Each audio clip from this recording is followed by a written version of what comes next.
అందరికీ నమస్కారం అండి. ఆ, నాది పక్కనే గుంటూరు తెలుసు కదా.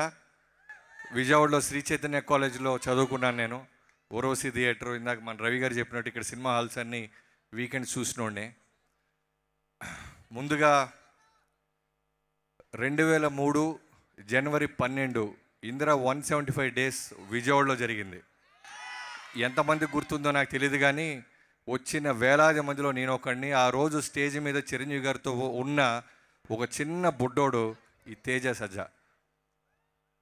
2003 మళ్ళీ నేనున్నానే నానమ్మ అంటూ మొదలెట్టి నేను కూడా ఉన్న ప్యానమ్మ అంటూ పాన్ ఇండియన్ స్టార్ లెవెల్లో వెళ్తున్న తేజాకి సో నానమ్మ ప్యానమ్మ చాలా చాలా ఆనందంగా ఉంది తమ్ముడు. అంటే ఒక హనుమాన్ తర్వాత అంత హ్యూజ్ సక్సెస్ తర్వాత 3 ఏళ్ల పాటు ఒక హీరో ఒక సినిమాని నమ్ముకొని రెమ్యునరేషన్ కూడా సినిమాకే పెట్టండి సార్, మొత్తం అయిన తర్వాత చూద్దామని విశ్వప్రసాద్ గారికి నువ్వు చెప్పావని తెలుసుకున్నాను నేను. నీలాంటి డెడికేషన్ ఉండటం వల్లే సక్సెస్ వెతుక్కుంటూ వస్తుంది. సో నీ డెడికేషన్కి నువ్వు ఇచ్చిన టైంకి ఈ మిరాయ్ అనేది ఒక బెస్ట్ ఎగ్జాంపుల్, ఒక భగవంతుడి నుంచి వచ్చిన గిఫ్ట్. తర్వాత నేను ఇండస్ట్రీకి వచ్చిన తర్వాత నాకు శ్రీహరి గారి తర్వాత నాకు బాగా అన్న అన్న అంటూ క్లోజ్ ఉన్న వ్యక్తి మరెవరో కాదు, స్టేజ్ మీద ఉన్న మనోజ్ అన్న.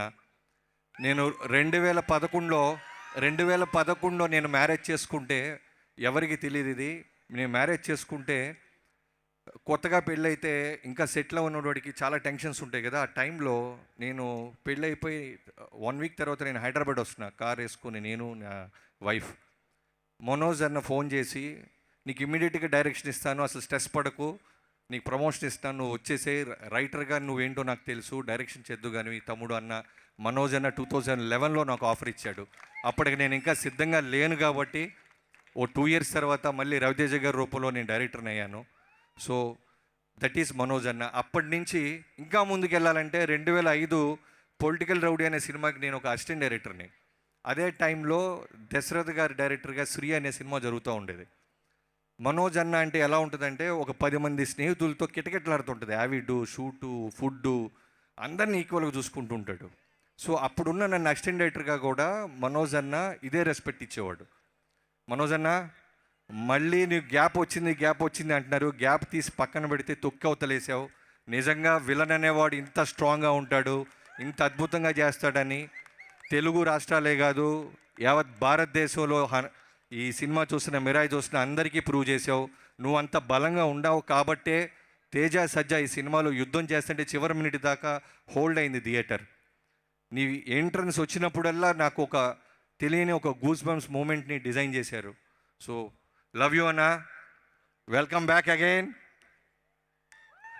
సో తర్వాత ఈ సినిమా డైరెక్టర్ గురించి చెప్పాలి. కెమెరామెన్గా, స్క్రీన్ ప్లే రైటర్గా, కథకుడిగా, డైరెక్టర్గా ఈ సినిమా తను తీర్చిదిద్దిన విధానం నిజంగా చాలా గొప్ప విషయం, చాలా కష్టం కూడా. నాకు కార్తీక్ ఘట్టంనేని ఫస్ట్ సినిమా సూర్య వర్సెస్ సూర్య కూడా నాకు ఇష్టం. ఆ తర్వాత తను చేసిన సినిమాలు ఈగలు కూడా ఇష్టం. అది రెవెన్యూ దగ్గర, బాక్స్ ఆఫీస్ దగ్గర ఎలా రెవెన్యూ వచ్చినా ఇవన్నీ పక్కన పెడితే తన క్రాఫ్ట్ చాలా ఇష్టం నాకు. సో కార్తీక్, నిజంగా నువ్వు ఇందాక నీ టీం అందరిని పిలిచావు చూసావా, అక్కడే నీ వ్యక్తిత్వం తెలుస్తుంది తమ్ముడు. నేను ఎప్పుడు అనుకుంటా నా సినిమా ఈవెంట్స్కి, ప్రీ రిలీజ్ ఈవెంట్కి టీం పిలవాలని, బట్ ఎక్కడో మైక్ పట్టుకోగానే వచ్చే భయం వల్ల, లేకపోతే పెద్దవాళ్ళ పేర్లు చెప్పే ప్రాసెస్లోనూ మిస్ అయిపోతుంటాను. నేను చూడంగా నాకు అదే అనిపించింది. నా నెక్స్ట్ సినిమా మాత్రం ఫస్ట్ అందరికంటే ముందు నా టీం స్టేజ్ ఎక్కిస్తాను, నువ్వే ఎగ్జాంపుల్. సో ఈ సినిమాకు నువ్వు పెట్టిన కష్టం, నిజంగా ఈ ఫలితం you deserves man. Enjoy the success. And Vishwaprasad గారి గురించి చెప్పాలి. మీ అందరికీ తెలుసో లేదో, ఆయన నాకు తెలిసి వెంకీమామ ఫస్ట్ సినిమా ప్రొడ్యూసర్గా తెలుగులో నా సినిమాతోనే మొదలెట్టారు. సో విశ్వప్రసాద్ గారి గురించి మీ అందరికీ తెలుసు. అంటే పవన్ కళ్యాణ్ గారికి ఎంత బలంగా ఉంటారో మీకు తెలియని సినిమాలు కూడా ఆయన బలంగా నిలబడ్డ సినిమాలు మా అందరికీ తెలుసు, ఇండస్ట్రీలో ఉన్న వాళ్ళకి. సో ఒక ఈగల్ సినిమా తర్వాత ఆ సినిమా సరిగ్గా రాలేదు కదండి రెవెన్యూ అంటే అవన్నీ పక్కన పెట్టి మిరాయి లాంటి ఒక సినిమాని కార్తిక్ ఘట్టంనేనితో పాటు నిలబడి బాంబే, తమిళనాడు ఇలాంటి అన్నీ తిరుగుతూ ఈ సినిమాని నమ్మి ఈ సక్సెస్కి ప్రధాన కారణమయ్యారు విశ్వప్రసాద్ గారు. వాళ్ళ పాప కృతి ప్రసాద్ గారికి చాలా చాలా అంటే ఫస్ట్ సినిమా అంటే ఆ అమ్మాయికి ఈ సినిమా చేయటం. సో కంగ్రాచులేషన్స్ కృతి ప్రసాద్ గారు మీకు కూడా. సో విశ్వ గారు, ప్రొడ్యూసర్స్ చాలామంది ఉంటారు, కానీ ఫెయిల్యూర్స్తో సంబంధం లేకుండా హీరోలతోనూ డైరెక్టర్లతోనూ ట్రావెల్ అయ్యే మీకు మీ ఇలాంటి వాళ్ళు చాలా ఒక 100 ఏళ్ళు చల్లగా ఉండాలని ఆ భగవంతుని కోరుకుంటున్నాను. అండ్ తర్వాత ఈ మ్యూజిక్ డైరెక్టర్ గురించి చెప్పాలి.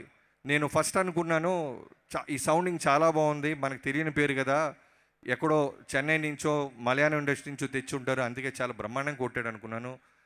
యూ ప్రూవ్ మీ రాంగ్ తమ్ముడు. నువ్వు తెలుగు మా హైదరాబాద్లో మణికొండలో ఉండి కొట్టేశాడంట.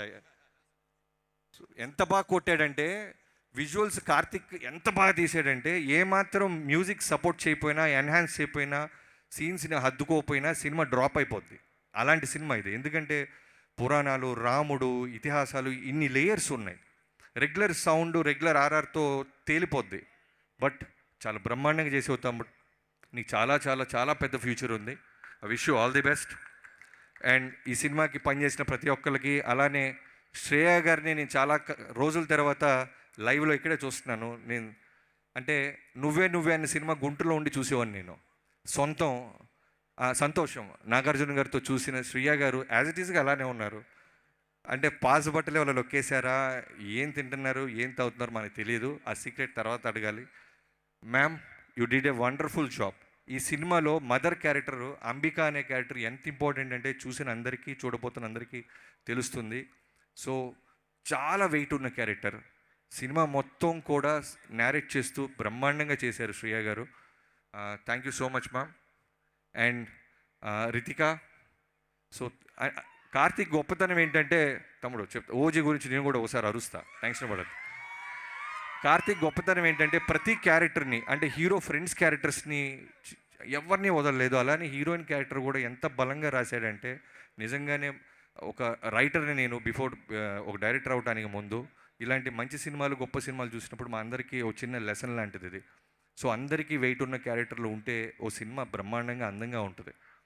అలానే ఎడిటర్స్ గురించి ఇక్కడ ఉన్న, నువ్వు కూడా మనోజ్ గారు యంగ్ క్యారెక్టర్ చేసావు, చాలా భయపెట్టావు తమ్ముడు. సో మీ అందరికీ పేరు పేరున ఓజీ సేమ్ స్టేజ్ మీద ఉన్న, స్టేజ్ కింద ఉన్న అందరం వెయిట్ చేసేది ఓజీ కోసమే. అందరం కూడా పవర్ స్టార్ గారి ఫ్యాన్సే. ఇదే విశ్వప్రసాద్ గారు మళ్ళీ జనవరిలో ప్రభాస్ గారితో రాజా సాబ్తో వస్తున్నారు. సో ఆయన రాజా సాబ్ చేసినా, మిరాయి చేసినా, ఏ సినిమా చేసినా ఇదే ప్రేమ, ఇదే డెడికేషన్ ఉంటుంది. సో ఇప్పటిదాకా ఉన్న మీ అందరికీ, మీడియా మిత్రులందరికీ thank you so much. Police బృందాలకి, అలానే ఇక్కడ పిలిచిన నన్ను టీం అందరికీ, శ్రేయాస్ మీడియాకి అందరికీ థ్యాంక్ యూ సో మచ్. ఎవరైనా మర్చిపోతే క్షమించండి. అండ్ మోగ్లీ సినిమా నెక్స్ట్ రాబోతుంది. మీరు డాకు చూస్తుంటే, డాకులో చేసిన రాతముడు, డాకులో ఫస్ట్ ఓపెనింగ్ మన ఓడితో స్టార్ట్ చేసాం. So Sandeep Raj colour photo లాంటి ఒక నేషనల్ అవార్డు సినిమా తీసిన నెక్స్ట్ ఈ బ్యానర్ రాబోతున్న సినిమా మోగ్లీ. ఖచ్చితంగా మెరాయ్ సక్సెస్ నీకు కంటిన్యూ అవుద్దని, దానికంటే మంచి పేరు వస్తుందని నమ్ముతున్నాను తమ్ముడు. I wish you all the best. Thank you so much. Thank you Bobby గారు, thank you so much. Wait చేస్తున్నాం బాస్ అండ్ మీ సినిమా కోసం వెయిట్ చేస్తున్నాం. And thank you so much for time.